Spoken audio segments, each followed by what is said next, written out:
Welcome everybody to episode number 305 of Goulet Q&A, where fountain pens are still a thing. I am Brian Goulet here at the Goulet Pens global headquarters. That sounds really fancy. It's just an office. Today I'm going to be talking about a lot of cool new products. I've been gone for 2 weeks, so there's a lot to catch up on. I'm going to be talking about filling a piston pen from a sample. If the pen won't fit in the sample, what do? Talk about flex nibs, which flex nibs show off shimmering ink the best, whether a Pilot Metropolitan or a Sheaffer 100 might be a better birthday gift to yourself, because we definitely all do that. How you can make your ink write drier in the pen, which is interesting. I don't know if I've really talked about that before. I'm going to be talking about nib lengths and how they impact your grip and how you can also find those lengths. I'm talking about proof of worn out ink cartridges from refilling them. I got some stone cold proof of that because I've done it myself. And I'm going to be talking about the adventures that I had from my week off last week, which is going to include footage of me playing my Barry sax in a disco revival band. So look forward to that. It's going to be a fun one. And we'll start it off with feedback, just like we always do. All right, Alkanet EXE says that silicone grease tip for squeaky threads is great. This is from the last episode. I have a plastic Kaweco Sport whose barrel threads squeak, and I'm not used to the short cartridges, so I open it to check the levels often. This will bring great auditory relief. Thank you for the demonstration. Good, I'm glad. I'm glad that works. And actually, if you want, you can put that silicone grease on the inside threads of that Kaweco Sport, and you can make an eyedropper, and you can hold a heck of a lot more ink. You won't have to really think about it at all. Just a thought. Catherine C says, I use the silicone oil that comes with my TWSBI pens to lubricate scratchy caps. Similar concept. Theirs is a little less viscous than the grease that we sell, but it's a similar concept. I also use just a dab to lubricate nib housings in my Jinhao 9019 and 9016. So there you go. So you can use it for all kinds of stuff. Basically anything where there's two different materials making contact with each other that has a squeak, or you just want it to move smoother. Silicone grease is great for that, which happens a lot on pens. So you can use it on, inside your converters. You can use it, whatever, any threaded component inside the pen. It works really great. Piston seals, all that good stuff. Let's see here. We are at Shreepads says, thanks. I'm more comfortable with my decision not to buy the Benu Pixie now. This is after I showed it previously. To be honest, for a student with a lot of use, I would recommend the Pilot Kakuno with a Con 70 converter instead. Better, more comfortable grip, larger ink capacity, and very capable of taking a beating. If you can get your hands on the new Madoromi range, that should have the cool factor as well. Different strokes for different folks, right? So the Pixie kind of serves a different purpose a little bit than the Kakuno, I think. But I don't know if I would call the Kakuno a pocket pen, but it's smaller, it doesn't have a clip, so it kind of falls somewhat in that range. But it's definitely more affordable, especially if you're a student. Even getting the upgrade of the Con 70 converter, you're still, you can buy probably, three of those for the price of one Pixie. But still. The Pixie, it looks really cool. You don't get that same look. But anyway, you get all kinds. And then Eastwind 123 says, I have a TWSBI Diamond 580 AL stub in which I only use Rower and Cleaner Alt Goldgrün. I've been refilling it for at least 6 years with that ink. I use it a lot, and I have never cleaned it. This is, I was talking about previous question from, I think it was last episode, about how often you should clean your pen if you never change your ink color. So Eastwind is clearly pushing the limit on that one. Now I will say the 580 is a really good sealing pen. So that's one that and the Eco and stuff like that. Anything with those cap inserts, I would feel like you would have a better shot of that working really well. Anyway, so Eastwind says, it still writes perfectly. I do actually clean my pens, just not that one. LOL. P.S. I started watching Severance because of you, Brian, and I'm hooked. Still on season 1, though. Well, you're in for a ride because season 1 is amazing. It only gets better towards the finale, and then season 2 is just awesome all the way through. Pretty phenomenal. Glad you like it. For everybody else out there who's still thinking about it, it's pretty awesome. Not gonna lie. You just want to hear me talk about it as much because there's not new stuff coming out for a while. Okay, and then last one I got, this is from SciGuy95. The Homo sapiens, Viscani Homo sapiens, Earth origin, that is spelled A-E-T-H-E-R. SciGuy says, it is not pronounced ether, it's pronounced ether. E-E-T-H-U-R. Ether, like the whatever, chemical or gas, or what is it? Actually, I don't know. I think it's a chemical, right? It's not a gas. Or maybe it can be both. Okay, well, this is now like the third time that I've approached how to pronounce this thing. So I'm going to go with ether because I feel like that's whatever. This is the last time I want to talk about it, so I'm just going to stop talking about this pen because I've mispronounced it so many times. But anyway, it's a really beautiful pen, though, so you should check it out. But just don't take my advice on how to say it because I apparently don't know what I'm talking about, even being corrected multiple times. I know there were a lot of people that commented about that, too. That's why I included that in here. But, you know, nobody's perfect. I'm just showing you my humanity, right? Anyway, so I have a lot of new stuff to cover. So let's just get right on into it. All right. New stuff. So I took a week off. So there are some things that I like, hey, I was going to talk about, and now it's here. And then we have other things that like, oh, this came in. Okay, let me learn about that real quick so I can talk about it on the video. So I may not have full depth and experience like I normally would because I'm literally filming this like hours after I've gotten back into the office. But anyway. So first thing I've got here is the Monteverde Elucia rollerball.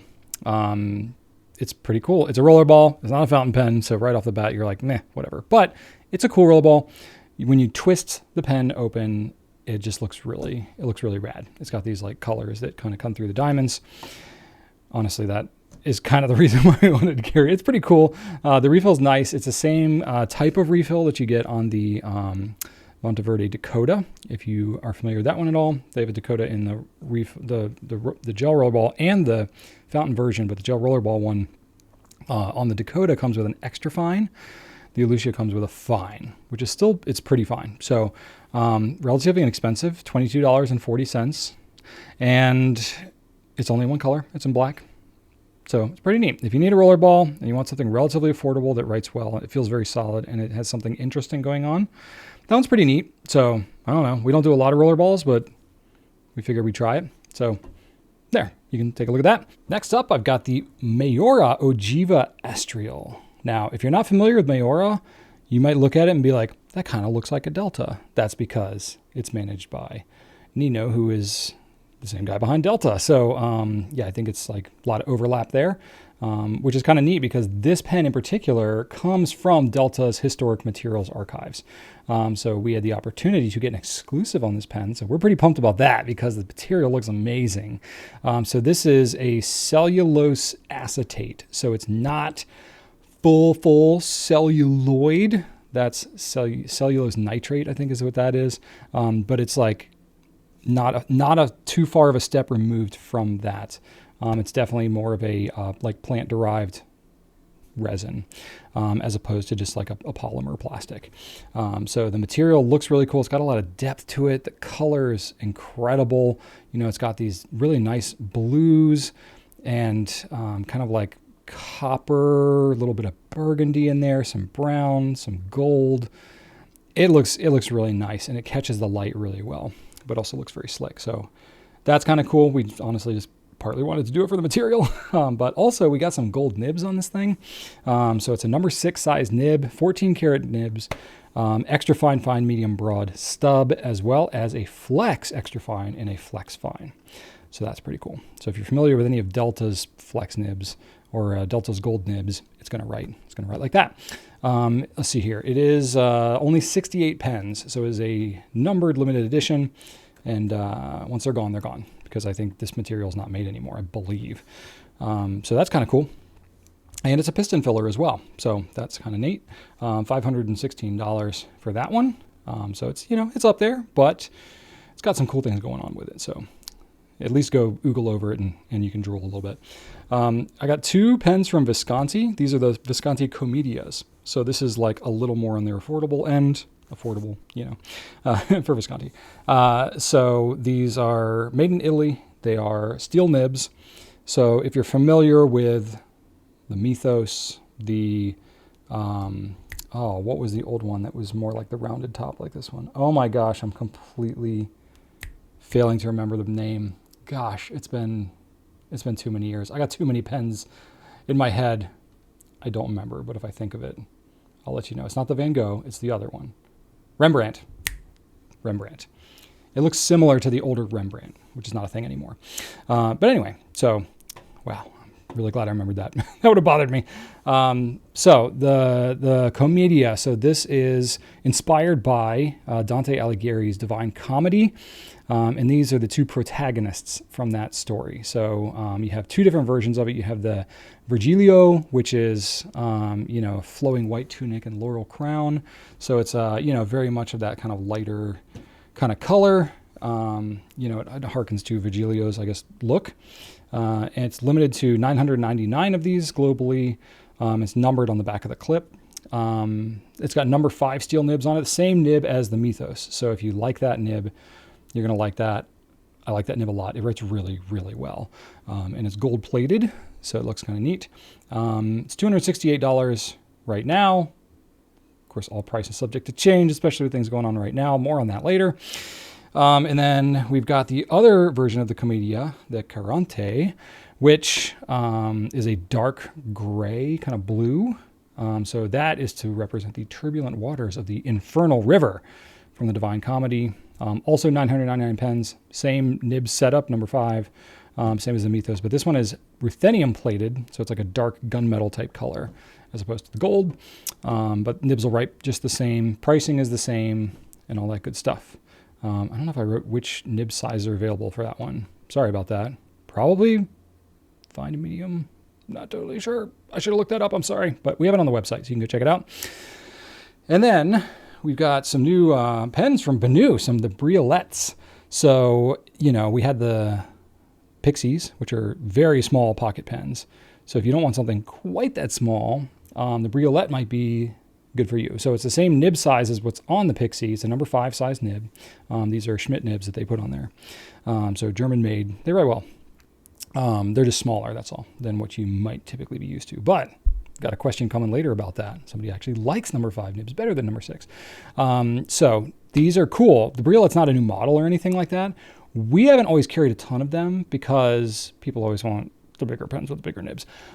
But these materials look incredible. So we thought it was worth picking them up to see what you all think. And they're pretty affordable too. So check these out. Take a look. We've got several different colors: Amethyst Tide, Fiery Azure, Ruby Forest, Starlit Oasis, and Tropicana. Now, what's cool about these is all the materials have some degree of translucence to them, sort of like the cap on a couple of the Pixies have when I showed those off. And it just looks really cool. You get a lot of depth, a lot of just interesting stuff that you can see through the pen. And, including on the ones that have like a, more translucent cap, you can kind of see the nib through it and stuff like that. So it's really fun. And these are $103 for now. So, it's worth a look on those ones. It's a little bit bigger pen. It takes a converter and stuff like that. So, you can check that one out if you don't want something quite as big as, say, the Euphoria, but you don't want something quite as small as the Pixie. The Briolette could be a good option for you, and it looks kind of cool. It's like a faceted, kind of looks like a jewel.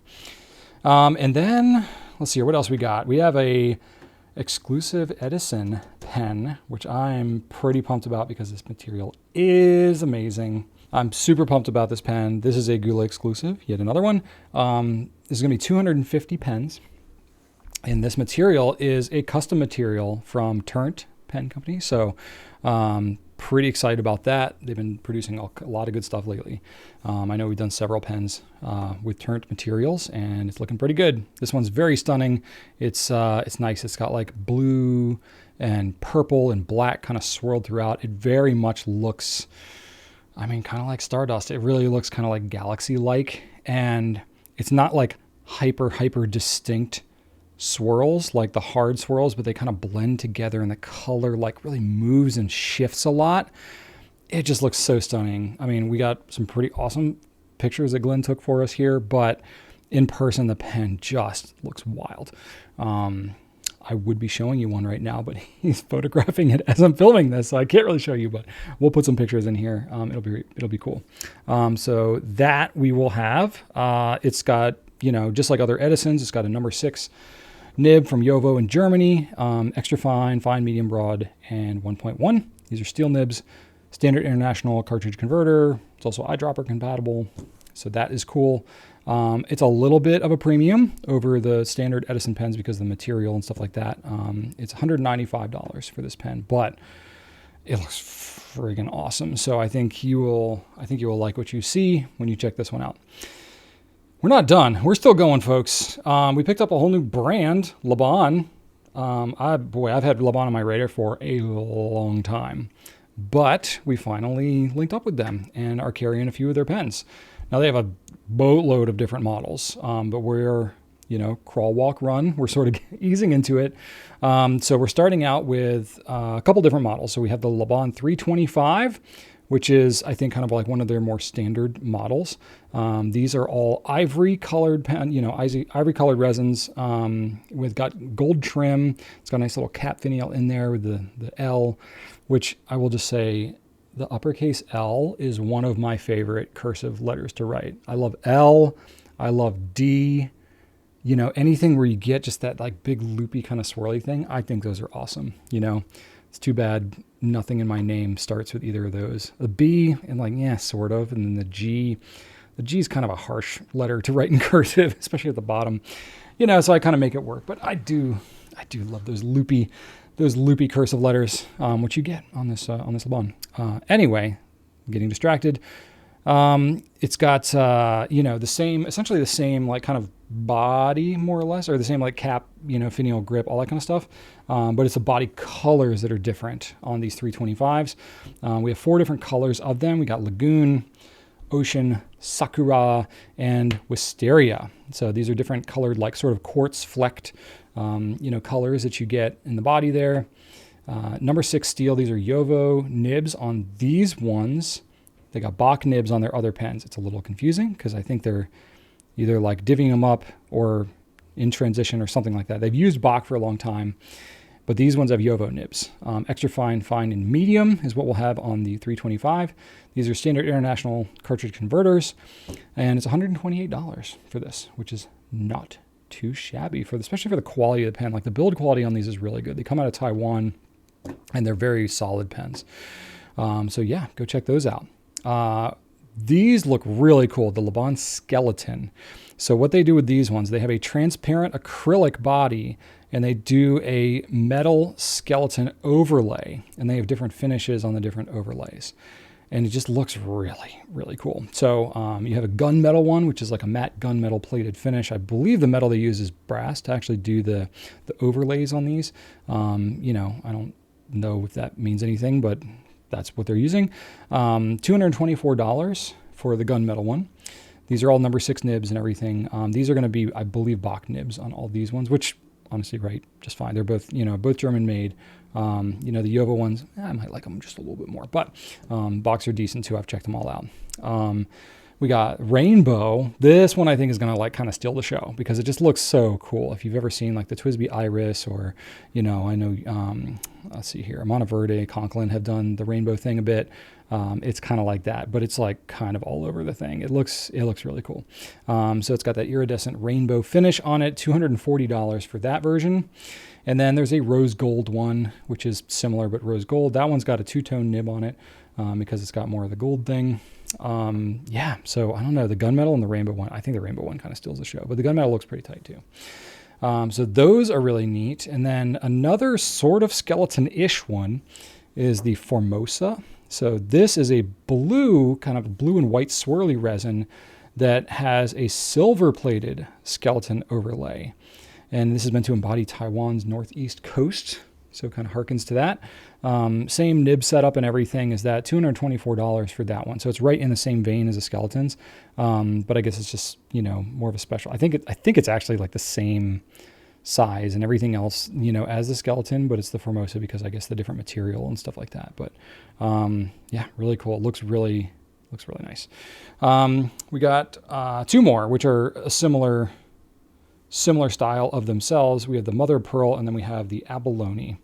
So mother of pearl, these are metal body pens. These are going to be a little heavier, but it's a true mother of pearl, like pieces of mother of pearl with a lacquer coating over them. So it feels very smooth, but you can see the individual kind of pieces of the mother of pearl wrapping around, and they're long, like they cover the whole cap and the whole body. You get a lot of it. Same nib setup. These are Bach nibs on these ones too. $264 for the mother of pearl, which honestly, for real mother of pearl, ain't too bad. And then the abalone gunmetal one. So this one has totally different trim as opposed to the mother of pearl, which is, gold trim. This one's got a gunmetal trim, which looks awesome. And it's got real abalone shell in the cap, which it catches the light so well. It looks awesome. And that one's $214. So it's actually a little cheaper than the mother of pearl one, which is interesting. I don't know if it has to do with the price of gold, or maybe it's just mother of pearl is harder to work with than abalone or something, or it's more expensive. I don't really know. But that's what we got from Laban. So I'm interested to see what y'all think of Laban, because it's a brand that we've had on our radar for a while, but honestly, it's like they just kept making pens, and I don't know that they ever discontinued a model. So it's like their whole catalog was so overwhelming. We didn't know where to start, but we've gotten some help recently, and we're kind of paring it down, and we're excited to launch it and see what y'all think of it. So you can go check those out when you're nice and interested. Okay, that's a long time, and I am just now getting through new products. So let's do some quick company updates, and then I'll answer some questions, because that's kind of what we're here to do. All right, first company update. Probably this will be over by the time you're watching this, but Friday, the day that this publishes, on the 11th, we have a mental health half day. So kind of nice for me, because I had a week off and now I get a half day. Of course, I'm always on call, right? Yay, owner. But no, it's all good. So, if you happen to be seeing this like right away as we publish this, just know that we will not be here in the afternoon to answer phones and all that kind of stuff. So that is a thing. I'm not sure what I'm going to do on my half day, to be honest with you. Probably play a bunch of music and maybe shoot some video, because I'm still catching up from being off last week. We'll see. And then let's see here. We have a video Janaea and I put together on our top pink pens. That was a lot of fun. You can tell if you watch that video, we were having fun with each other. A little behind the scenes for that video. Janaea wanted to be so prepared and all that kind of stuff, but it's so funny because she's got such a great natural personality. But when she turns the camera on, she kind of like turns on like a little camera personality. And so I was just like, I was trying to get her to like break basically as we were doing that video. And you can kind of see me doing it. We might have edited out some of the parts where I was doing it the worst, but I was having fun with it because she did a lot of the prep work, because it's like pink pens. It's definitely more her thing than mine. But yeah, it was fun. I don't often get to be like the sidekick in my own videos. So that was fun to get to be a little more of the goofball troublemaker. So that was a good time anyway. And we had fun putting that together. And if you like that video, we'd love to know what other like types of pens or colors of pens or whatever, because that style of video is a lot of fun. It's fun for us. It's entertaining for y'all. So that one was fun. And then that was last week we got that one out. This week we have another ink showdown video, which I kind of like that format. I'm finding a rhythm on that one. But we did one in blue-black inks. So this one is really interesting. I had sort of a twist winner on this one too. So go check it out if you haven't seen that one yet. That one won't have published very long ago, so you haven't missed out too much. But yeah, go check that one out. I take top 10 different blue-black inks and swab them up and talk about them all, and to get a little iron gall ink education in there as well. So that's fun. And then same thing with that. I'd love to know what other, I was thinking maybe green ink would be a good one to do next, or like burgundies. Well, we just did red. I don't know. There's probably some other orange, yellow. That would be interesting. I don't know. Let me know what other colors or properties or whatever that I should do on that style of video too. Okay, another thing that's upcoming is we are going to be having a spring sale next week. I believe we're starting it on Wednesday and going to the following Wednesday. So this is literally just like hey, we got some overstock. We got stuff that's, selling, but not as quickly as we probably would prefer. We want to free up some room on the shelf, free up some cash to buy some other new stuff. So we got, we talked to all our suppliers and stuff like that because there's, lots of like minimum advertised pricing rules and stuff like that we always like to abide by. But we got some permission to do some sales on some of those products that, it would just be nice to get some more affordable pens in your hands and free up some room on our shelves. So that's what that's all about. So what you can do is you can check out our, sale page. That's probably the best place, but might have a link to it. I'm not sure. I won't really have a link in the video right away because the page won't be active yet. So that gets a little tricky, but if you just go to our website and you check out the sale items, what is it called? I can't remember. Go to the sales and deals. Yeah, if you just go on there, and we'll probably, if you're watching it while the sale's actually happening, we'll have a banner as well. If you're watching this way in the future, then I'm sorry, you missed out. Anyway, so that is going to be starting on, what date is that? I don't know. Where's my calendar? I got multi-tab, multi-window syndrome going on here. I don't even know where my calendar is.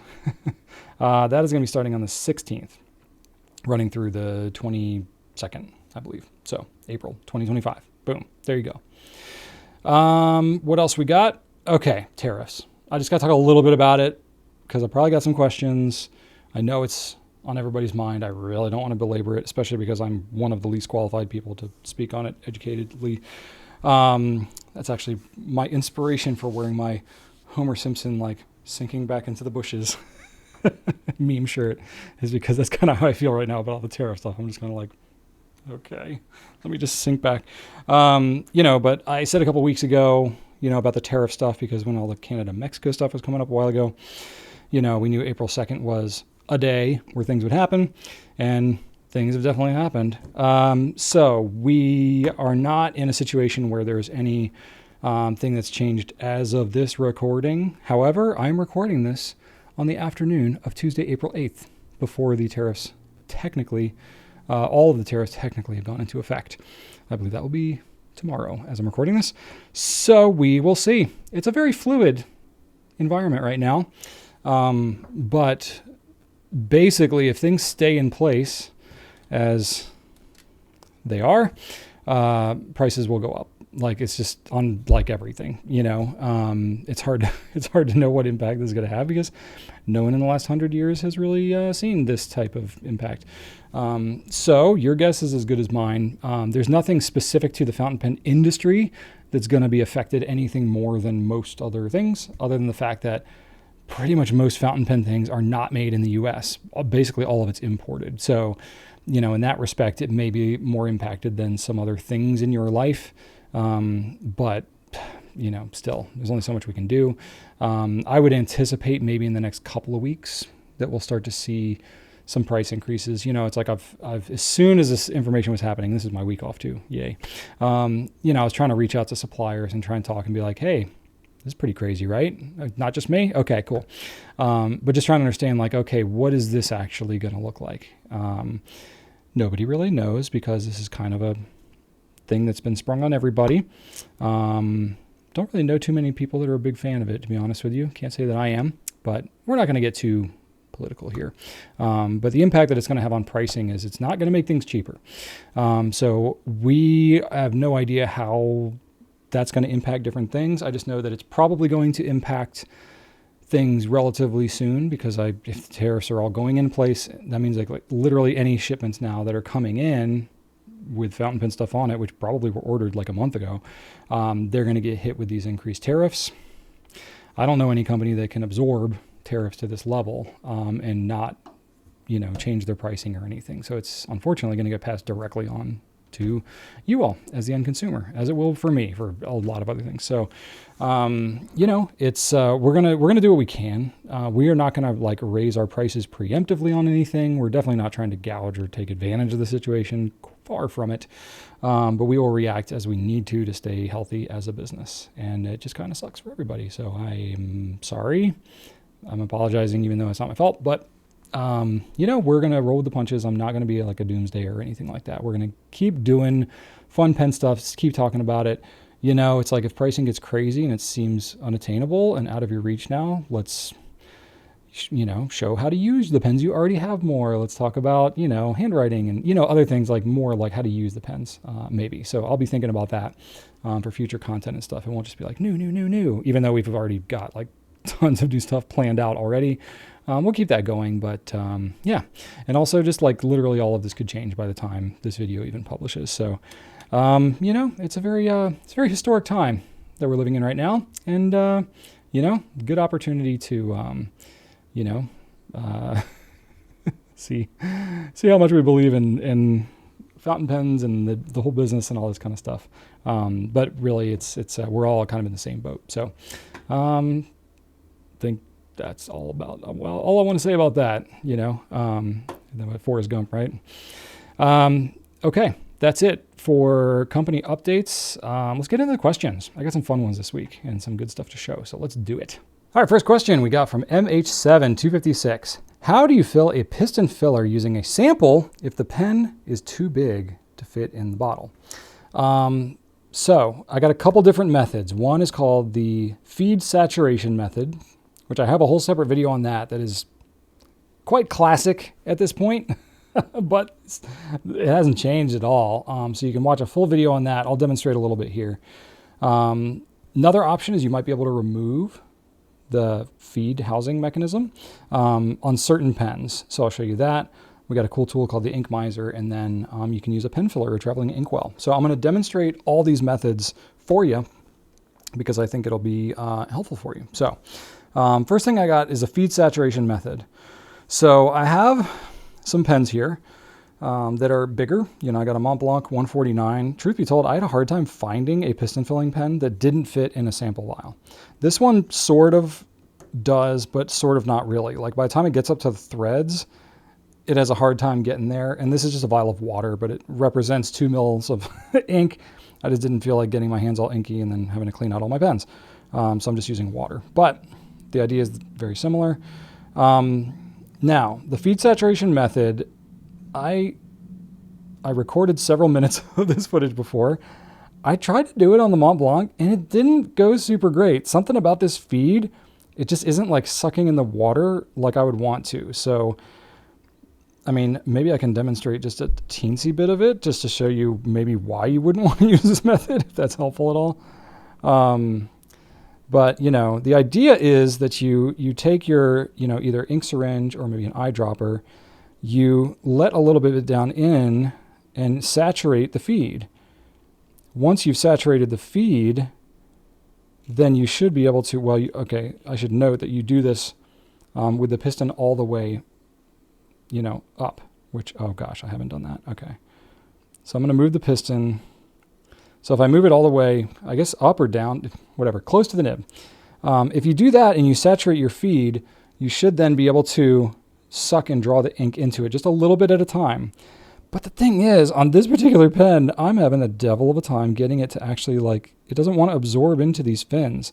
And I'm like, I don't know if that's just a Mont Blanc thing. I've never tried the feed saturation method on this pen before, but it's not working well. So I was like, well, that kind of sucks as a demonstration. So I'm going to try it on a different pen.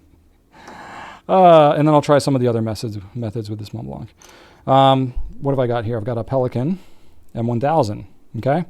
So Pelican, I was going to demonstrate this for a different purpose, but we're going to do the feed saturation on this one just so you can see what the heck is going on. So I draw some ink up in here. You let the ink down, you saturate the feed. See, it works really well on a Pelican. I believe in that original video I used a Pelican as well to demonstrate, I think. So there you go. I'm saturating the feed. You don't want it to drip all over you, but you get almost to that point. And then, oh gosh, I didn't let the piston down. Shame on me. I just got a little bit of ink, a little bit of water that got on me. Would help to have like a paper towel or something down to protect your desk as you're doing this. So there you go. I saturate the feed, and then I just suck in the piston a tiny bit, and I can see the water, the ink kind of draw down a little bit as I do that, and then just a little bit more. Let in a little more. Do a little bit more. And basically you just keep doing this over and over again, and then you can, you know, more or less have your pen filled. It's time consuming. It is definitely hazardous in some ways, because you can see here, like, I've dripped it all over myself. So this method is not for the faint of heart, and clearly you need more skill than I am demonstrating right now. But that is a way to do it, right? So you can do that. It looks like I did not clean my pen last time because now the water is coming out blue. Cool. Well, now I have blue watery ink demonstration. Okay, so that's one way to do it, but that's the basic concept of doing the feed saturation. The next method, you can do it on certain pens, like Pelikan, for example, a lot of TWSBIs, things like that. But if you don't want to dip it down into a sample, or you don't feel like filling it, or your ink bottle level is too low to fill, some pens have it where you can remove the nib unit, like so. Pelikan's easy because it just unscrews. And then you make sure the piston's all the way back up, so that your ink chamber is completely open. And then you just take your syringe or your eyedropper and you literally just syringe it right in there. Don't fill it all the way because you obviously need to put the unit back in there, but you want to get filled up to the point that it would normally be filled if you had filled it from a bottle. And then you just put your nib unit right back on there. So pretty straightforward, right? You can do something similar if it's not a whole nib housing that you can remove, if it's just pulling out the nib in the feed, but then usually you're going to have a smaller hole to work with there. It might be a little trickier, but that method can certainly work too. But yeah, basically that's what that's all about. So if you have a pen that can do that, that is super convenient. I'm going to set this aside later to clean because I'm going to need to clean it now. And then I have another option. This is when, now we're getting to the options where you have to actually buy some stuff probably that you don't have handy. So first one is this really cool tool called an ink miser. This comes from the same people who distribute Noodlers in the US. So they make a version that fits into a Noodler's bottle, but this one is meant as a standalone. So it's literally just stands up like that. They have a black one. I think they have a clear one. I can't remember. But literally just take your sample and you just dump it all in there. And then you can take your pen. I don't want to use the blunt block now because now my water is all inky. I'm gonna have to clean that pen. So, but if you want to fill your pen and it doesn't fit into a sample vial, you're basically putting it into a different container, and now you can just fill it from there. And it's still not going to get everything out of there, but it's going to do a lot better. So you'll be able to get a pretty decent filling with a larger pen. Yeah. So yeah, I've got ink coming on there. Boom. That actually filled pretty well. So yeah, that's a very viable method. A lot of people like using these things anyway, even if your pen would fit into a vial, just because it's a little more stable, it's a little easier. You can, whatever.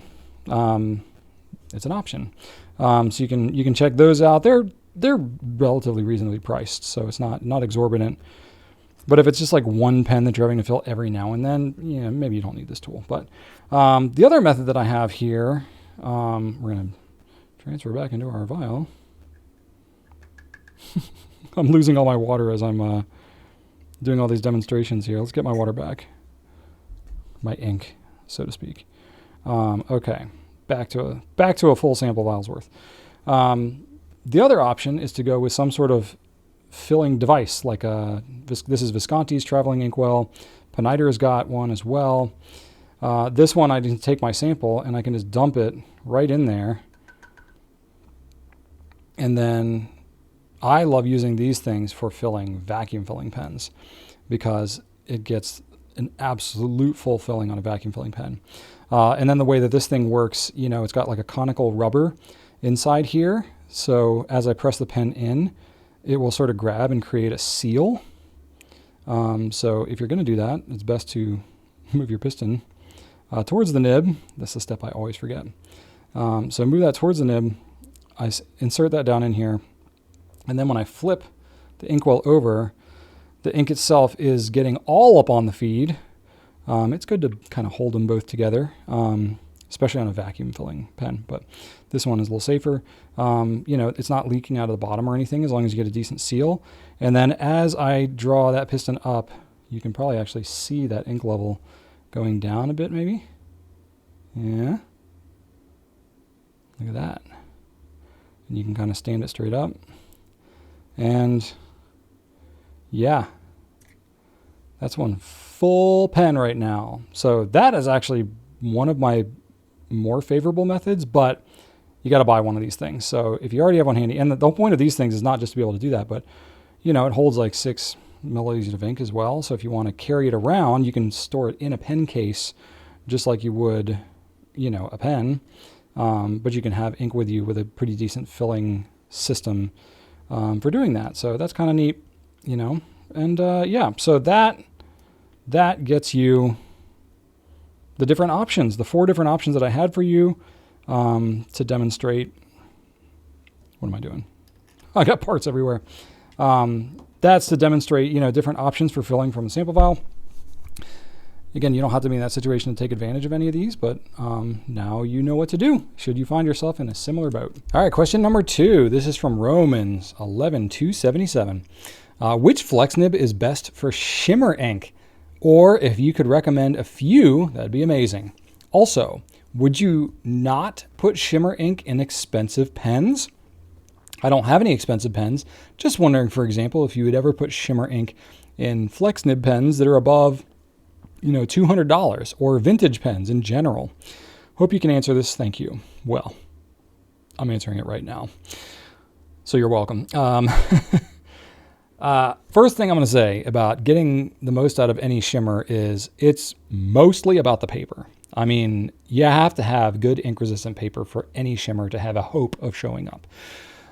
Now that said, same thing with sheen. That said, assuming you've got good paper, very ink resistant paper, something like a Rhodia, Clairefontaine, Mnemosyne, what else is there? Yeah, Tomoe River, of course. Any of those are really good options. Apica, it's got some good stuff. So a lot of those will be very ink resistant and will be a good baseline for you.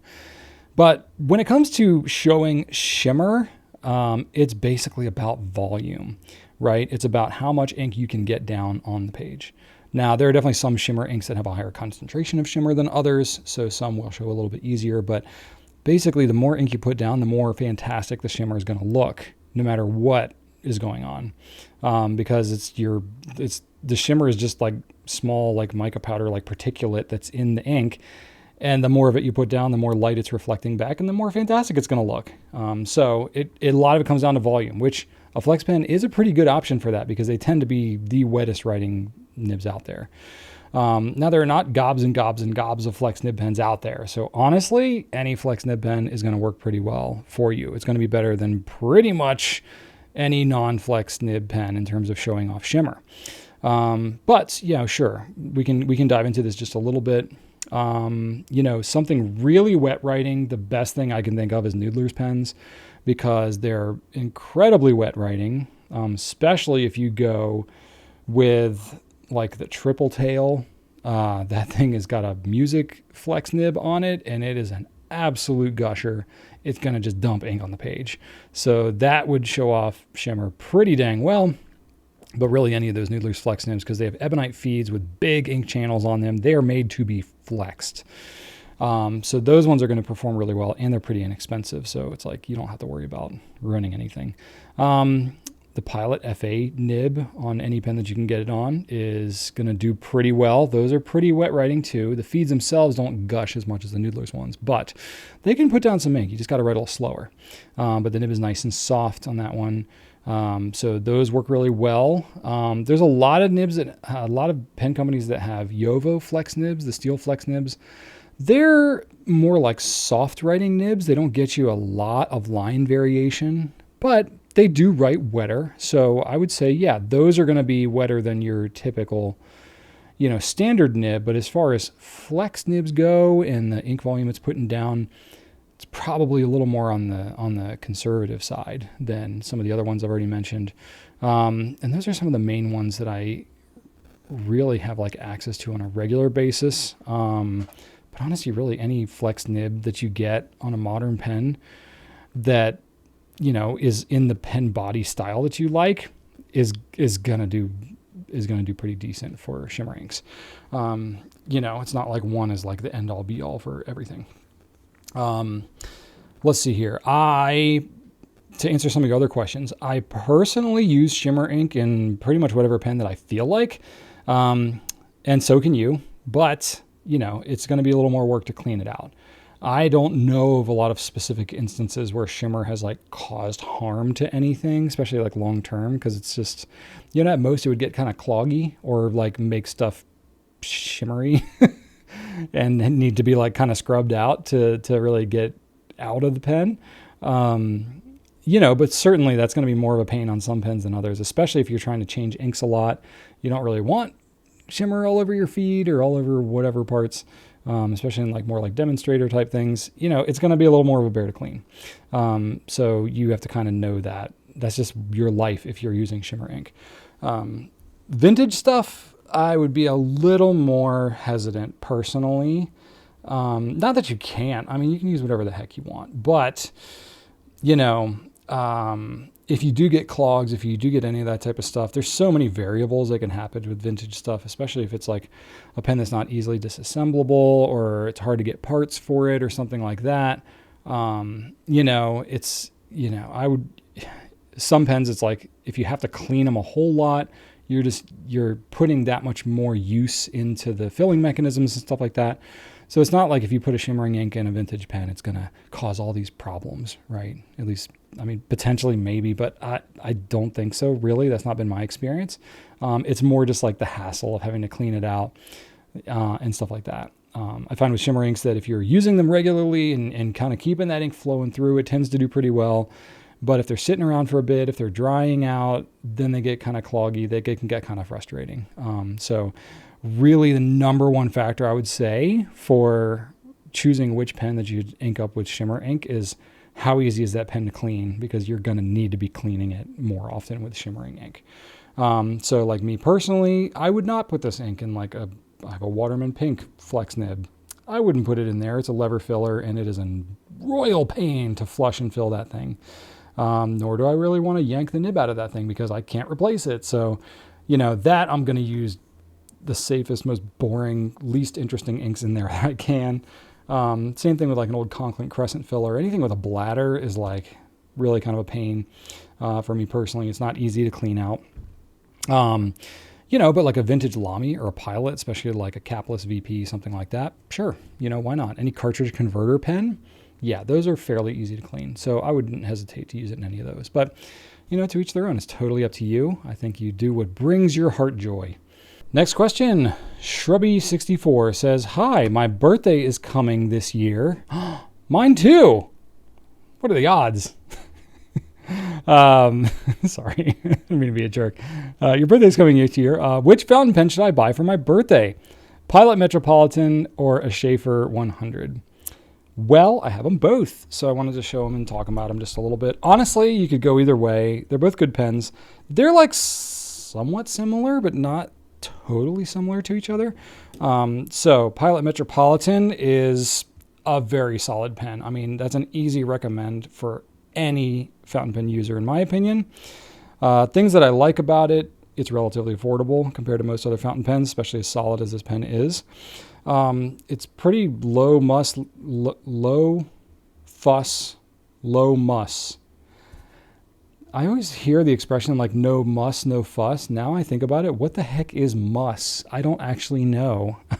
But as I tried to say that in a different way than I've heard the expression, it makes me realize I have no idea what muss is. Anyway, no fuss. How about that? I don't know what muss is. I assume it's similar to fuss, but I don't really know. Okay, so distracting. Cartridge converter. Now it's proprietary cartridge converter, but then again, so is the Sheaffer. So either way, you're going to be dealing with proprietary cartridge converter. However, Pilot does have a lot more options for ink colors than Sheaffer does. Sheaffer, you basically get 2, I think, maybe. It's not very many options, but Pilot has a lot more ink cartridge choices, if that matters to you. If you're going to use a converter, okay, then that doesn't matter to you. So you can use whatever bottle ink you want. The cleanability is good on both of these. They're very simple, very straightforward pens. The thing I like about Pilot is their nibs are great. They're very reliable. Their fine nib is going to be a little bit finer than Sheaffer's, right? So Japanese nibs, they tend to do things a little finer on the fine and the extra fine side of things. Also, very easy to remove the nib and the feed for cleaning purposes. That's really handy. It doesn't have to be set back in a particular orientation. It's just a big round tube that you can stick these back in. And the nib is standard across several different Pilot pens. So you could theoretically swap it with different ones, with the Kakuno, with, the Prera, with, most of the other steel nib pens, and you'll be in pretty good shape. And then to put it back together, like it locks in very easily, the nib on the feed like that. So it's pretty hard to screw up putting it back in the pen. So it's just very user friendly. It posts well, it's durable. It's just a great writing pen. So that's always an easy recommend. You're looking around $25 for this. The Sheaffer is a little bit more expensive. You're pushing over $60 for this. This is the coffee edition. So this is a little bit more, even closer to 70, I think. Of course, the theming is really cool on this one. Looks really nice. You got that special trim and all that, your little coffee cup thing on the top, which is neat. This one's got a metal grip instead of a resin. So I don't know if you like that more or not, but the Metropolitan has a resin grip. So it feels a little grippier than the smoother metal grip on the Sheaffer. It doesn't bother me, but some people are really particular about having metal grips. So that's just something to be aware of. It may look like this is black metal, but it's not, it's plastic. So the grip feels a little better there. Overall size, like very similar pens. Writing with them, they feel pretty similar. This one also posts pretty well. Still feels very balanced. The 100 is a little bit heavier than the Metropolitan. Not significantly, but it's enough where I'm holding the two in my hand. I'm like, okay, I can notice the difference. I think it's because this is mostly aluminum and this one's got some brass components to it. So that's where the weight comes from. Nib and feed, I'm sure it probably can be pulled out, but it's not very easily done. They're really in there. Actually, I don't know if I've ever tried to actually yank one of these out of there, but it's in there so tight. I'm like, I feel like I'm going to break something if I do that. So I would not say that you should pull the nib and feed out of the pen. Not that you necessarily have to, but it is nice, especially if you're using shimmering inks and using some of that high sheen ink and stuff like that, just to be able to get to more of the pen to clean it out is handy. So Sheaffer has their own proprietary converter and cartridge. It's a pretty solid converter. The ink capacity is really good. One could argue that it's a better converter than a Con 40. I'm not necessarily saying that, but one could argue that. So that's kind of a thing, but there you go. Ink cartridge choice is not as good, but yeah, ultimately, I don't know what else to say really. You get a couple of nib options, nib size options. You don't get like vast nib size options with either of these pens. Standard stuff, fine, medium, whatnot. But yeah, I don't know. It really kind of boils down to what do you like more? I would probably say personally, if you don't have that many pens, or if if you're price conscious and are just kind of looking for a good all-around writing experience at a more affordable price, the Metropolitan is kind of an easy choice. But if you have a bunch of pens, so you have a bunch of Metros, and you're like, I kind of want something a little bit different, I can easily recommend the Sheaffer too. Like, it's a beautiful looking pen. They're relatively newer on the scene for us. We just picked them up again last year after taking a break for many, many years. They changed ownership last year, and the new owners have honestly done a pretty decent job of keeping true to the brand, coming out with some newer colors and stuff like that. So I'm optimistic about Sheaffer. So I'm pro Sheaffer as well. I think it just kind of depends on what aspects matter more to you. But if I had to make a recommendation, I'd probably go with the Metro, just because it's such a solid choice. I've easily recommended it for over a decade. There you go. All right, question 4. Miss F, 9996. Hello, I really like your Friday Q&As. Well, thank you. I'm having a figure drawing at college every Friday, and it's so nice to listen and watch your new videos in the class. Well, that's awesome. Is there any way to make the writing drier? I know there is a more common problem with dry writing, but I have, the Diamine Boreal Aurora, and I really like the color when I first inked it in my Lamy Safari in a fine nib. But in the next day, the color became more saturated and dark. I don't hate it, but would have preferred it to be drier.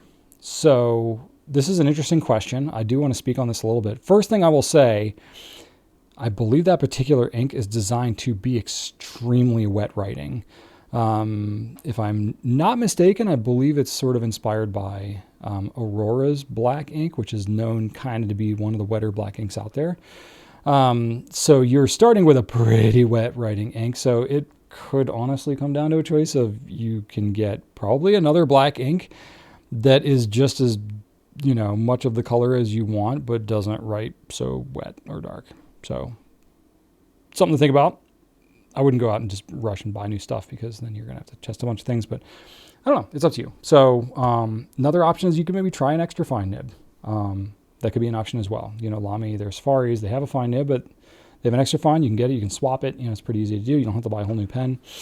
Still a bit of an investment, but it would put less ink down on the page and wouldn't be as dark or as thick of a line. So that's an option too. Totally up to you. But say you're committed. I want to make my ink drier. Now I went with the ink because you talked about the diamine ink. Making a pen write drier, not easy to do. Really not a good way to do that for any individual pen user. A professional could probably do it to a degree, but it's really, really difficult to do, especially in any kind of reliable way. So that is not really feasible. We're really talking about modifying the ink in order to get something drier writing. Now, even that, I'm going to say it's probably best just to try to find an ink that already has the properties more what you like, because anything you're going to be altering is going to be complete experimentation mode. But it's totally up to you. If you're like, well, I already paid for this ink, I've got to do something, let me just work with what I've got. Okay, cool. I'll talk about it. So you have a couple different options. So basically, if you have an ink that's writing really wet, there's a couple different components of the ink that could be causing that, right? It could be the surfactants that are in there, basically whatever lubricant, well, there's lubricants and there's surfactants, right? So all these things work together along with salt and dye and water. These all things mix together to make whatever component of the ink is. And the reason you have different ratios of these things is because the dyes themselves that are used for the various colors have different properties: writing dry, writing wet, viscosity, all these types of things. So there's all kinds of tweaking and stuff of the formula that needs to be done kind of on an individual color basis to get certain properties and stuff like that, to get it writing reasonably. The difficult thing about all of this is for any given ink, you don't really know what's in there or how much of it.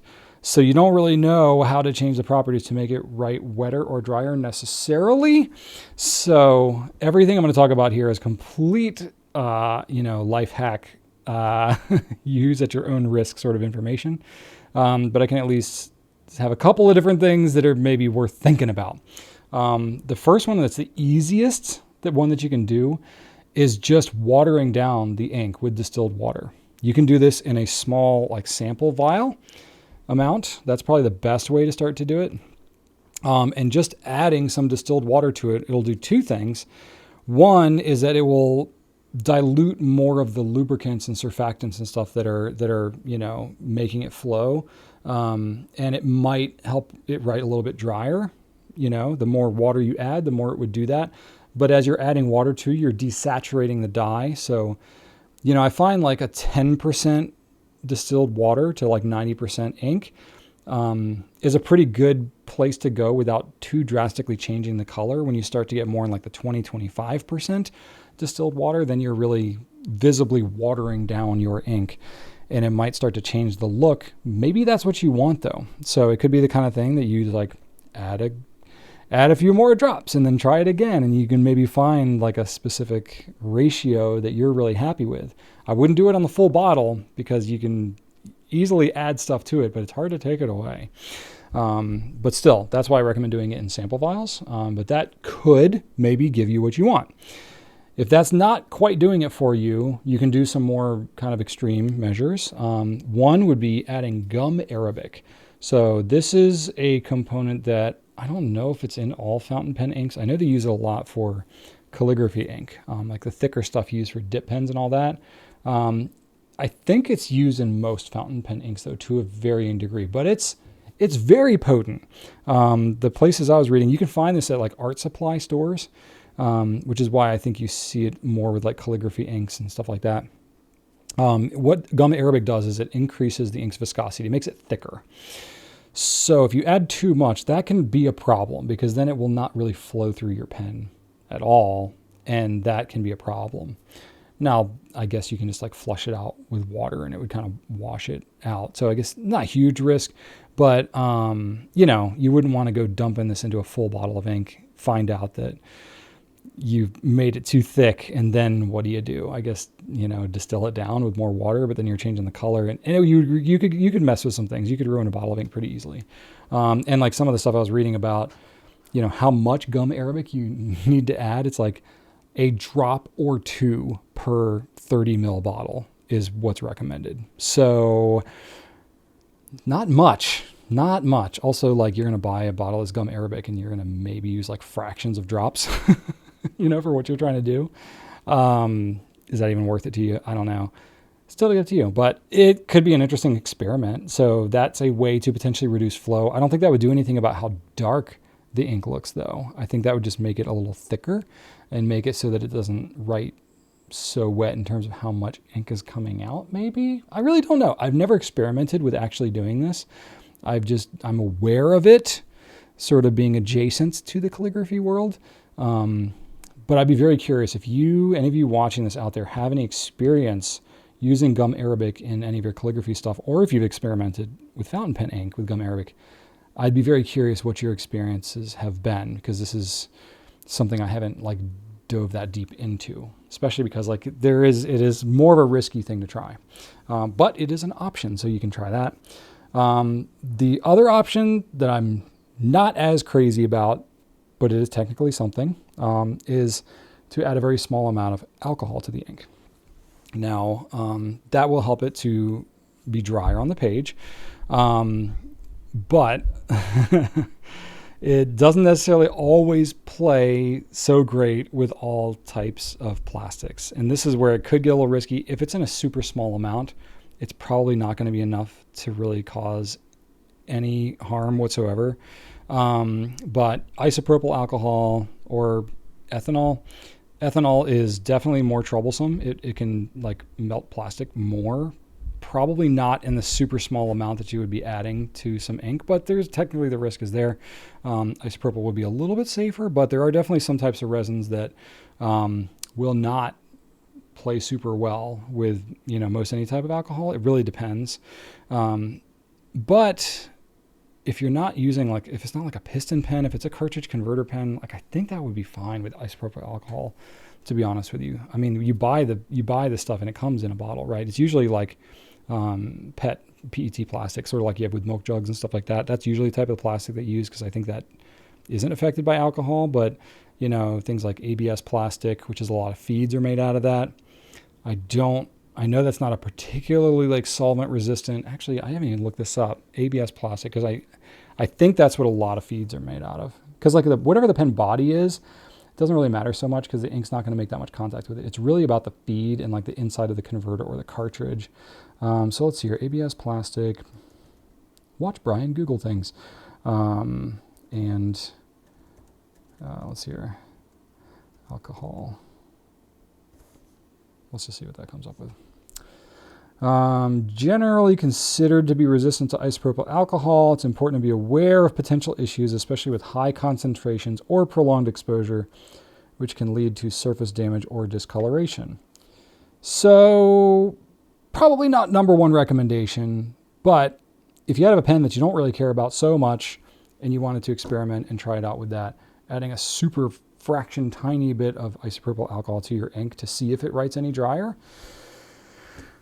would be an interesting experiment. Just don't, hold me accountable for if it does anything. I think at most it would like visibly make the feed look a little chalkier or something like that. But you'd have to pretty good amount of it to like really affect the feed, I think. But is it worth the risk? I don't know. I wouldn't really recommend this to anybody. I'm just letting you know sort of what the options are, what some people may try or recommend, but I haven't really seen anything that's recommended to people. I think the gum Arabic is a risky enough thing to try, but you never know. It's totally up to you. I thought that was something interesting, and I hadn't really talked about it before. So I kind of want to experiment with some of these things, but I'm also like, when do I have time to do this? So I'm curious. Let me know if y'all are chemists or if you've ever experimented with these things. I'd really love to hear in the comments. Number 5. This is, oh boy, I can't tell if it's an uppercase I or an L. I'm Beal Carriel. We'll go with that. Could you make a video about nib proportions or length? I do not mean the size of the nibs, but what is the length between the grip and the actual nib length? I'm new to fountain pens and I've only tried 3, but I find it more comfortable writing with shorter nibs like the Kaweco Sports or the Lamy Safari. I think this is because the way I hold pens is very close to the point. I've been looking all over YouTube for videos that compare and talk about this feature in fountain pens and not finding it. Well, I'm impressed that you're relatively new to fountain pens and you're asking me questions on Q&A, because I usually associate this format of video with like the diehards and the deep divers. So that's really awesome that you're here asking these questions. I think you're in a great spot by doing that. And I will try to honor that by answering your question. So, this can get pretty nerdy pretty quick. So, if that's your thing, you're going to have a good time. But if not, that's okay too. I'll try to keep it interesting. So, the thing about nibs, on pens is a lot of them look somewhat similar, similar enough, but there's very little standardization that goes on across pen brands, across pen models, and various nibs. So when talking about proportions of nibs and all these different things, it's very small measurements that are very precise and things that can impact, the way that it fits into a pen, the way that it performs, that even visually can be hard to tell sometimes, especially if you're talking about like the thickness of a nib and all this type of stuff, if you're talking about flexibility and all that. So, and there's just not a lot of information that's shared from the manufacturer about nibs, other than maybe the tip size or a general like overall size numbering of the nib. But even from the manufacturer, we don't get dimensional measurements of the nib. That's something that we have to do here at Goulet Pens. But it is something that we do. So I wanted to answer this question for you to let you know that we have that on our site. If you go to any of the pen product pages that we have on gouletpens.com, you will see underneath the pictures technical specs. And if you click on the technical specs, there's all these numbers and all these different things, because we get asked all kinds of questions about all kinds of pens. So anytime we carry a new product, we go through and we take all these different measurements. We do all these different things to figure out, what would anybody want to know about this pen? And we do all those measurements, even if we're not given it. So one of the measurements that we have on there is length-nib. Now, what that means is it's the length of the nib from the base of the grip. So basically where the nib meets the grip to the very tip of the nib. How long is that? The reason we put that measurement on there is for exactly what you're asking about. It's so that people can know basically how far from the tip of the nib will they more or less be holding back onto the grip. Now, is it like a hyper-precise measurement that really helps out a lot of people? Maybe, maybe not. Mostly it can be helpful if people want to just know like how big the nib visually is, if they like to kind of see it. Because sometimes when you're looking at pictures and proportion, it's kind of hard to tell sometimes, unless you're comparing it to other pens, which I'll get to in a second. But that measurement, I'm glad you gave me some examples in your question, because we talked about the Kaweco Sports and the Lamy Safari, which those nibs are actually very similar in their length in terms of what's exposed from the grip, right? So I looked them up. The Lamy nibs, those steel nibs, 15.9 millimeters. Let's call it 16 millimeters or 0.6 inches. That's how long from the tip to the grip starts. The Kaweco Sport, 17 millimeters. So 1 millimeter longer. Pretty close overall, to be honest. So I would say if you probably stick with something less than 20 millimeters, you'll be in pretty good shape. And I think what you'll probably find is a lot of nibs are going to be around, kind of clumped around each other, because there's probably some element of standardization that things may kind of fall into. But it may vary a lot depending on the pen and the model and all that kind of stuff. But anyway, the number 5 size nib that you see is going to have a kind of a standardized measurement. The number 6 is going to have a standardized measurement. These pens are neither one of those. But so yeah, let's see here. What did I have? The Sheaffer 100 that I just talked about a minute ago. That nib length is 16 millimeters. That's going to be the same as your Lamy. The Pilot Metropolitan, which I just talked about ago, that's 18 millimeters. Okay. That is slightly longer, but I think still under 20. So I think that would probably also be good for you still. Diplomat Magnum, it's another pen I haven't talked about yet this episode, but it's another one that's 17 millimeters. And the Traveler's pen, that's one that's 16.7, so even shorter. So it depends on the pen, the nib itself, especially depending on how the pen is designed and where the nib fits inside the pen feed. That nib length measurement could vary, even if it's the exact same nib, depending on the pen design. But I think any of those are going to be pretty good for you. Another one that's, I think, a really good option is a hooded nib. Now, I've got a Diplomat Viper here that's got a hooded nib. So really, there's only, maybe 5 millimeters of nib that's exposed from the very tip of that grip. So this one, you can really hold it down on there and you'll be okay. Lamy 2000 also does that. That's a gold nib pen. It's a bit more expensive, but that could be a good one. But any pen with a hooded nib, there's not a lot of pens with hooded nibs, but Diplomat Viper would be a good one to consider in that respect. Because, if you have a hooded nib, you don't have to grip it close. You can grip it further back. You just have the option. So those are all some pens that are decent options for you to look at. But really, you can go into any pen that you are interested in, click on the product page on our site, and you can see that length-nib measurement. And now you can know if it's under 20, you're probably in the right ballpark. So yeah, I had Lamy 2000. Pilot Vanishing Point would be another one that'd be a good option for you. I think anything that's like a number 5 size nib would be pretty good. Let me see here. I don't think I had any that were actually number 5 size officially. Let me pull up like the let me see what is actually a number 5 size nib. I think the Benu Briolet that I just talked about has a number 5 nib. What is the nib length on that one? I'm going onto my site, technical specs, and that one is 16.7. So I think a number 5 size nib is going to get you right in that ballpark there. So it is kind of nice because there's kind of a number 5 size sort of standard that are on some pens. And there's no like filter on our site for these things either, because again, there's so many variations and all that. We can't cleanly come up with a filter for it, but if you're getting a pen with a number 6 size nib or bigger, just don't even bother if you know that that's your preference, is the smaller ones. But yeah, so anything with a number 5 size nib or smaller, under 20 millimeter length is pretty good. And just to give a baseline, I looked at the measurement for, a pen with a number 6 size nib, the Diplomat Aero, and that's 22.2 millimeters. So, you're looking at like a 5 millimeter difference in length between a number 5 and a number 6 nib. So, if you know your preference and you like that, that's how much of a difference that's making for you. So hopefully that helps you out.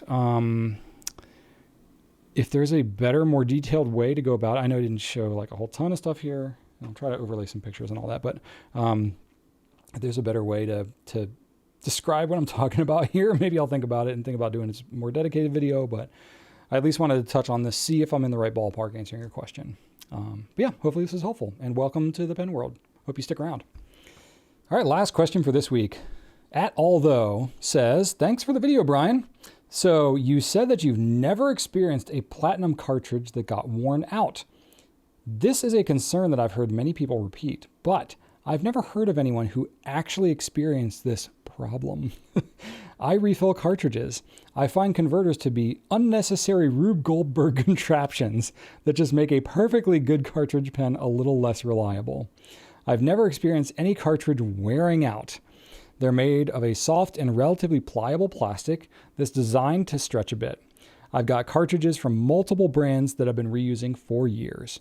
None of them have ever failed. So my question is this: have you ever experienced a failure in any cartridge from any maker, regardless of the number of times it's been refilled? I think this is a myth created by Big Converter. That's really funny. They're just trying to sell more converters. That's how they get you.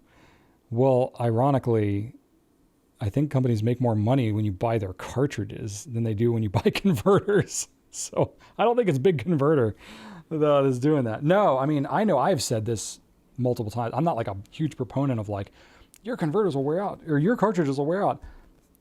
I don't know how founded that is. I have experienced this for myself though. So I actually do have something to talk about this with a caveat though. So I do not refill cartridges as regularly as it sounds like you do, but I do it. However, I am impatient. So when when I'm using a cartridge and a pen that I've recently cleaned, I want that ink to get down to the tip of that nib ASAP. I don't want to wait. I'm a busy guy. I got things to do. I want to get that ink in there. So when I am refilling a pen with a cartridge, I squeeze the cartridge to get the ink to flow down and prime the feed. And that's how I wear out my cartridges. So I have a cartridge right here. This is I believe this one's a Kaweco cartridge, but this is just whatever I happen to use. As you can imagine, being in the pen business, I'm just nasty with cartridges all over the place. Like my desk drawer, literally just, I have cartridges. Look, I didn't even plan this, but I have like 9 or 10 cartridges of all different types, just literally in the first part of my desk drawer right here, because I'm constantly using pens and they all come with a cartridge, and I'm like, okay, whatever, I'll just kind of throw it aside. I have a whole bin of cartridges over there on my shelf. I got cartridges all day long, so I'm using them. This isn't particularly this brand or whatever, but this is a Kaweco cartridge. It came out of a Kaweco pen at some point, but it's a standard international cartridge. This is the one that I've had the most experience with failing on me. And it's not a lot. It's happened like maybe a couple of times over 15 years. But again, I'm part of Big Converter, I guess. I like using converters. But because I squeeze the cartridges, I'm putting a lot more pressure on them. And so what's happened is here you can see as I've squeezed, it has worn away and it's actually cracked the plastic here in the middle. So when that happens, ink starts to leak out of it, and that causes a problem, and I'd have to toss it. Now, you can just buy new cartridges. Like, the cartridges are not that expensive, and you may very well have a bunch of these things already laying around, so it's like, it's really not a big deal, but it is just something to mention, I guess. But maybe I just won't mention it as much anymore, because honestly, it's really not that much of a problem. The other thing that I have experienced, I don't have anything visually to show this, because again, most of the time when I have some kind of failure, unless it's like something really exciting or catastrophic, I'm not even like keeping the thing. I just toss it and move on. But I have had it where reusing some of the same cartridges, I think it's with some standard international ones, but it might even be with some other brands. I don't recall. I've had it where, it can kind of like stretch the plastic over time as I keep like posting and unposting it, and it doesn't get like as tight of a seal anymore. I think I've had it happen more on certain pens. Like there's some like Pelican, like twist and script and stuff like that like don't seat the tightest to begin with. So when they loosen up a bit, the cartridges can come off. That's the only other thing I've had. It's not an epic failure, but I have had some cartridges pop off that I've reused in certain pens. So yeah, that's it. Nothing dramatic, but yeah, I abuse my cartridges when I refill them because I'm impatient and because I've got things to do. I have more cartridges than I have time. So that's how I'm wearing out my cartridges. The reason I talked about the Platinum one is because the Platinum one is so freaking hard, you can't squeeze it. So that thing will last forever. But these little flimsy ones, yeah, you can squeeze them and then you can break them eventually. But they're also, not in short supply. So you can keep going about your business. I wouldn't let it deter any decision making whatsoever. I would say if you want to plug into Big Converter and be part of the ink Illuminati or whatever, then, go for it. But if you want to fight the power and refill all your cartridges, by all means, you're free to do that. So anyway, I appreciate the funny nature of the question, and hopefully this was at least somewhat enlightening.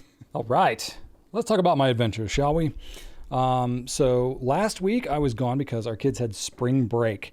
And a lot of times we don't do much for spring break. We're usually just kind of having some family time, sitting around the house, getting together with friends, whatever. Or my kids have their own like home projects and stuff like that they want to do.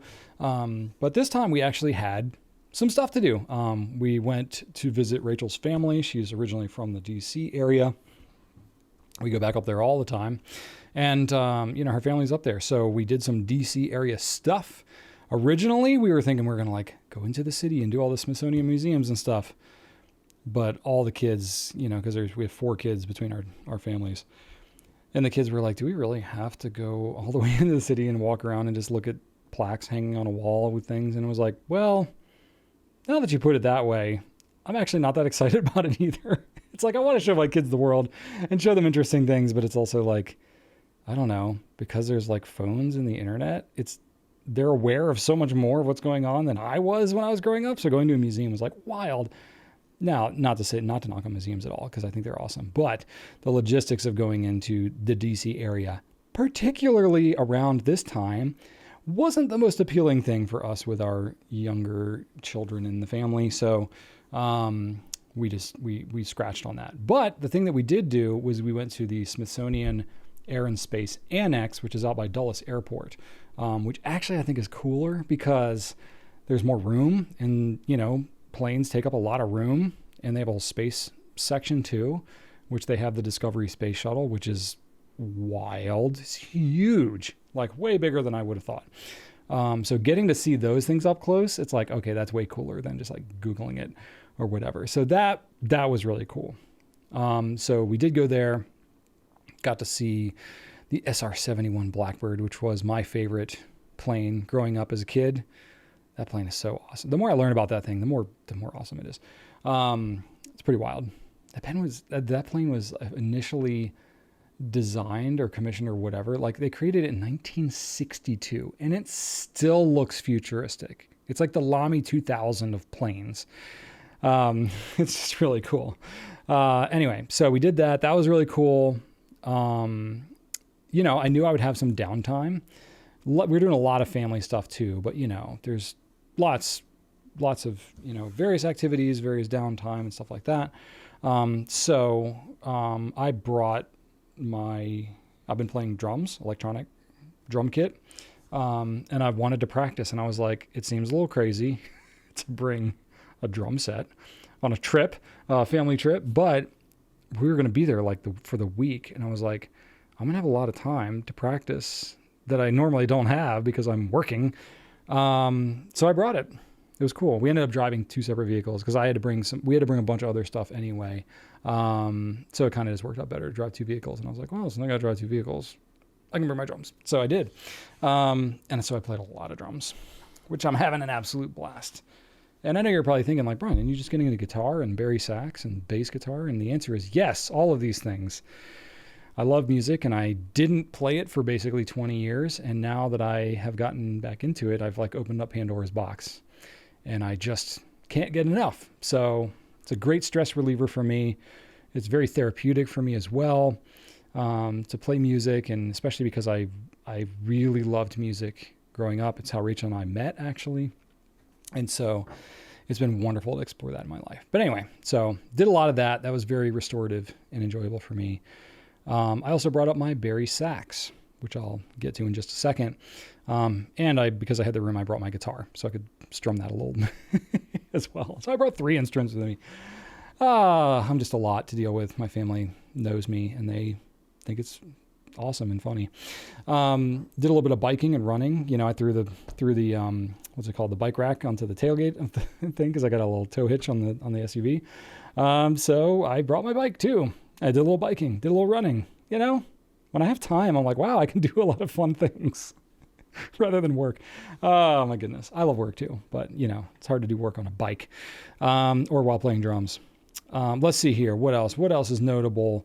We're a big gamer family, not like hardcore games, but like casual gamers. We do a lot of Mario Party and Stardew Valley and all this kind of stuff. I think Rachel's on a kick now with like the Hello Kitty something or other that she was introduced to. It's like another version of Animal Crossing sort of thing, Fae Farm, all that.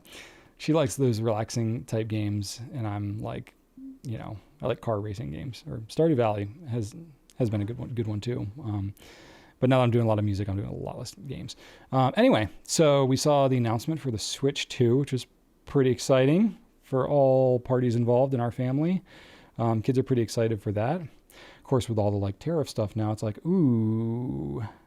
I saw they like actually canceled the pre-orders for the Switch 2 because they were like, yeah, we need to figure out what's going on with the tariffs and the pricing and all that, because that could really change the pricing on these things. So, it was a nice opportunity with our kids, because my kids are 13 and 15 now. So they're like not really kids so much anymore. Like my son is going to be getting his learner's permit in July.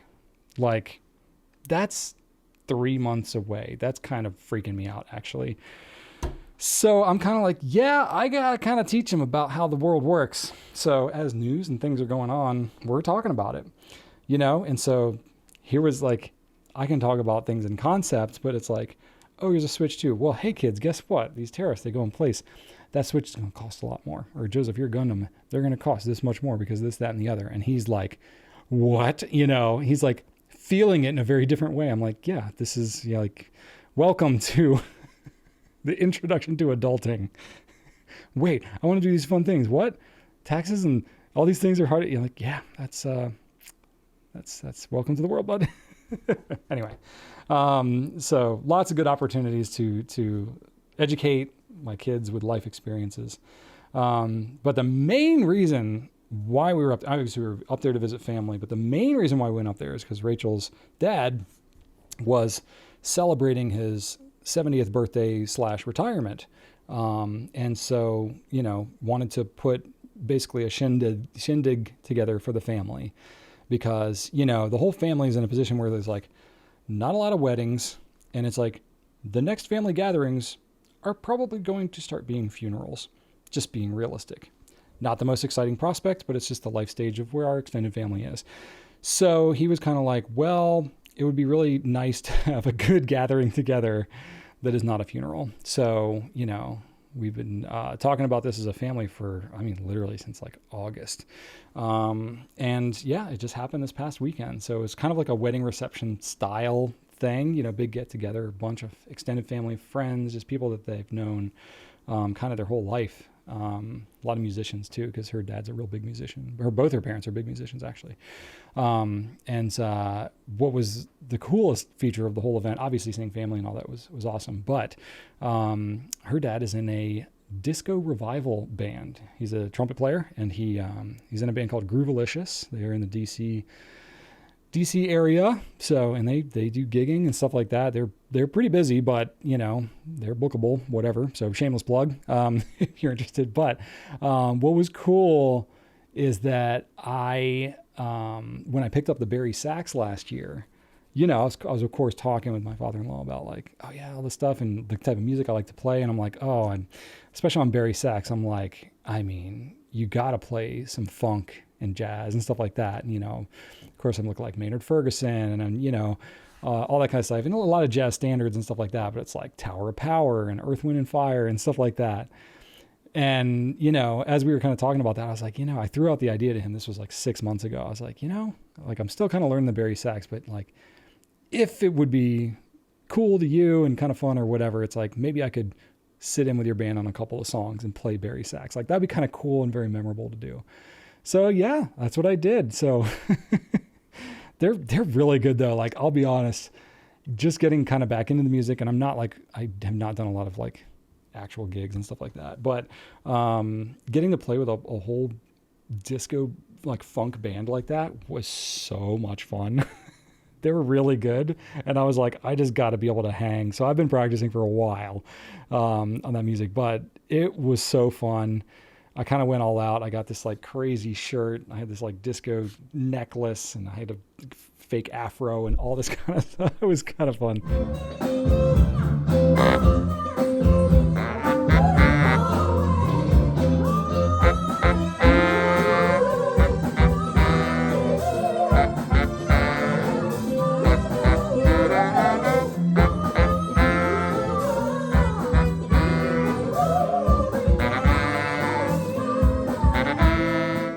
But I got to play along with a few different songs. What did I do? Pick up the pieces, play that funky music, got to be real, Best of My Love combo, and then Disco Inferno. Did I say that one? Yeah. So they were all really fun. The band was great. Everybody had a good time. And it was a blast. So it was really cool to get to celebrate with the family. Really cool to get to play along with that band. Yeah. So it's a shame I don't live up closer to that area, because it's like I would be like, hey, can I join on a few more of these? This is pretty fun. But we'll see. Anyway, so that was what we did, but that was like Saturday night, and then Sunday morning we drove back. And I like did get no rest for the weary. So drove back, had to pack up all that stuff and helping them like set up and break down from the event itself, because we didn't hire like party planners or anything. This was like, we were scrapping this together. So it was a lot of work for everybody. But we did that, drove back home. I didn't get back home until like 3:00 on Sunday, unpacked both cars, all that kind of stuff. And then I immediately had to go help a friend of mine, because he's going to be moving this coming Saturday. So he's like 6 days after I get back. And I was going to intend to help him, with an aspect of his moving. And I was like, well, I don't know what the rest of my week is going to look like. It's like, I know I have Sunday afternoon available. So I just planned on doing that. So I like unloaded the car and then immediately drove over to his place, grabbed a bunch of my tools. And I got to do a project that I can honestly say I've never done before, which, this individual, he's a hunter, which I'm not a big hunter, fisher, whatever, but I live in a rural area, which plenty of people do that around here. So he's going to be moving. He has like the mounted like deer busts, deer heads. And so I don't know what you can call the deer heads, I guess. He had a few of those that he needed to move. So he texted me a picture of these like crates that you build to be able to move these things. And he was like, do you think you could help me build these? And I was like, wow, that's a new one for me. Can't say I've ever built like deer head crates before. But that's what I did. I went and I helped him build these deer crate things. And it went pretty smoothly. We knocked them all out, but it took like 3 hours or so to build them all. And then, had the whole family waiting on me for dinner the whole time. So I was like trying to build them. There was rain that was going to be coming. I was already tired. The whole family was waiting for me to bring dinner back. And I was just like, oh yeah, nothing like a little pressure. But anyway, that was fun. I did that. It was a big help to him. And I can honestly say now I got to build deer head cages or crates or whatever. But the other thing, oh my gosh, the pollen, y'all. I feel like every year around this time, as I'm shooting videos, I'm talking about how much pollen there is. But seriously, Richmond, Virginia is in like a region where there's just a stupid amount of like pollen and allergies and stuff. And if you're in like the Virginia, North Carolina, kind of South Carolina area, y'all know what I'm talking about. But like Richmond is always on like one of the like top 10 lists for like worst allergies in the US. It's bananas. And we had not, we'd been away from our home, all week.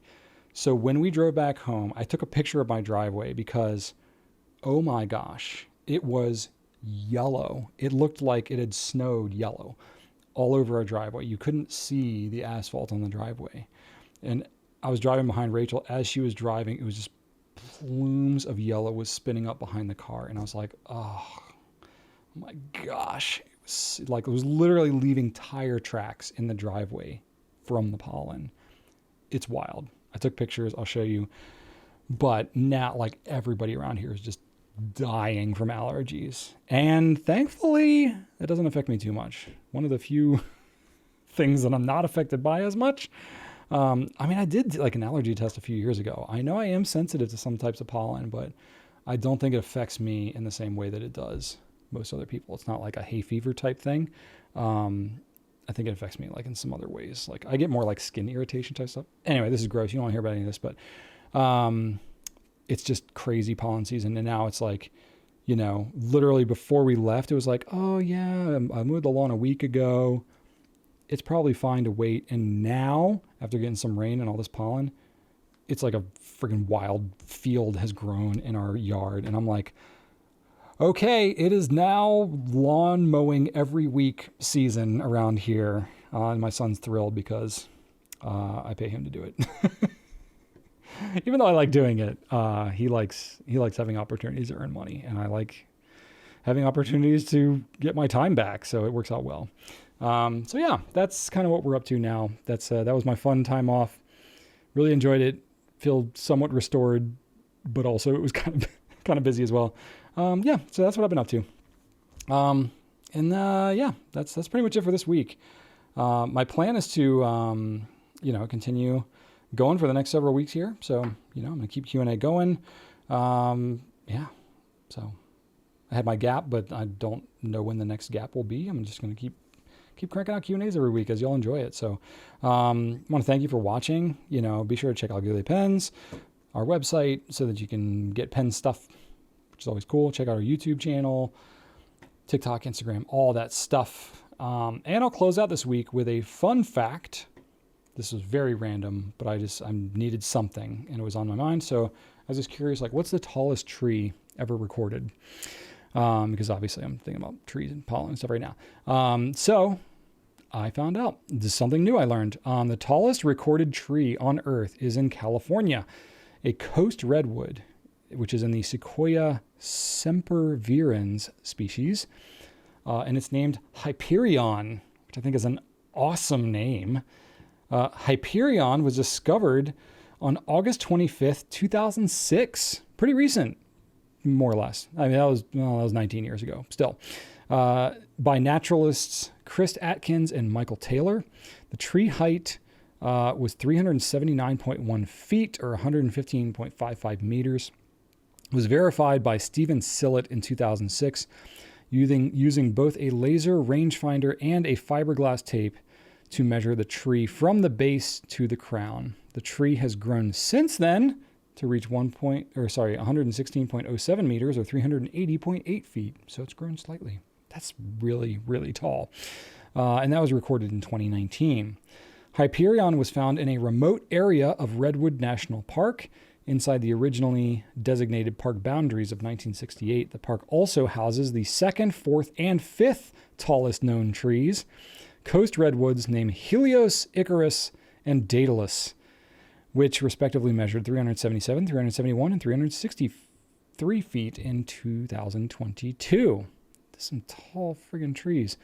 The tree was named after the Titan Hyperion from Greek mythology. It's estimated to be between 600 and 800 years old and contains 530 cubic meters, or 18,600 cubic feet of wood. It's a lot of wood. So the exact location of Hyperion is nominally secret, but is available via internet search. I will not share it, though, because people ruin it. In July 2022, the Redwood Park superintendent closed the entire area around the tree, citing devastation of the habitat surrounding Hyperion caused by visitors. Gotta love people.